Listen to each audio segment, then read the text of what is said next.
નમસ્કાર મિત્રો, મારી પીકે ગુજરાતી ચેનલમાં તમારું સ્વાગત છે। દેશ દુનિયાની તમામ તાજા ખબરો સૌથી પહેલાં જાણવા માટે ચેનલને સબસ્ક્રાઇબ કરી દેજો। મિત્રો, અત્યારે હાલની સૌથી મોટી અને દુઃખદ ખબર સામે આવી રહી છે।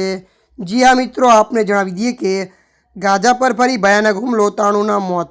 જી હા મિત્રો, વિગતવાર આપણે વાત કરીએ તો હમાસ સાથે યુદ્ધ કરેલા ઇઝરાયલે ગાઝા પર ફરી ભયાનક હવાઈ હુમલો કર્યો છે। ત્યારે મિત્રો વધુ આપને જણાવી દઈએ કે હુમલામાં ઓછામાં ઓછા 93 લોકોના મોત થયા હોવાના તેમજ અનેક લોકો કાટમાળ નીચે દબાયા હોવાના અહેવાલ સામે આવ્યા છે।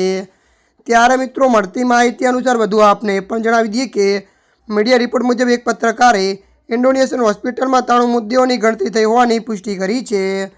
ત્યારે મિત્રો અત્યારે હાલની આ મોટી દુઃખદ ખબર મળી રહી છે। ત્યારે મિત્રો હાલ માટે આટલું, મળીશું નવી અપડેટ સાથે। જો તમને અમારો વિડીયો પસંદ આવે લાઇક, શેર અને સબસ્ક્રાઈબ કરી નાખજો। ધન્યવાદ।